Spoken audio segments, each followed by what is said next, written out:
Hello, everyone, and welcome. Today, we're diving into one of those fascinating geographical quirks that makes you scratch your head and wonder, why on earth is Greenland called Greenland when it's mostly covered in ice and, well, not very green at all? It's a question that's puzzled many, and the answer is a brilliant, albeit slightly deceptive, piece of ancient marketing. Imagine yourself over 1,000 years ago, in the late 10th century.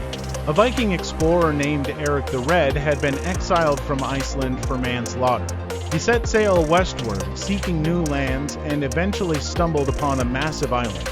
Now, Eric was a shrewd individual, and he knew that if he wanted to attract settlers to this new, rather desolate place, he needed a compelling sales pitch.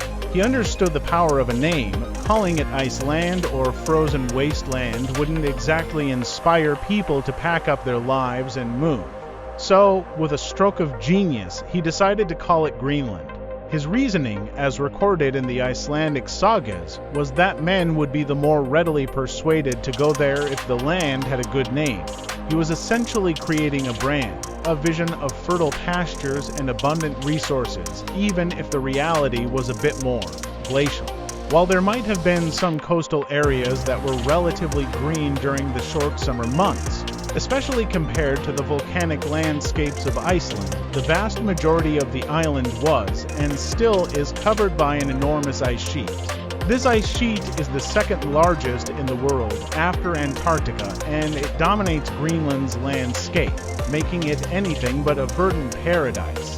So, the name Greenland isn't a literal description of its appearance, but rather a testament to Eric the Red's cleverness and his understanding of human psychology. He knew that hope and the promise of a better life could be powerful motivators, even if that promise was painted with a slightly rosier brush than reality.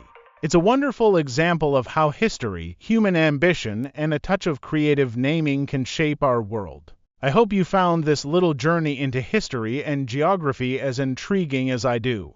Thank you so much for watching, and if you enjoyed learning about Greenland's surprising name, please consider giving this video a like and perhaps even following for more fascinating stories. Until next time.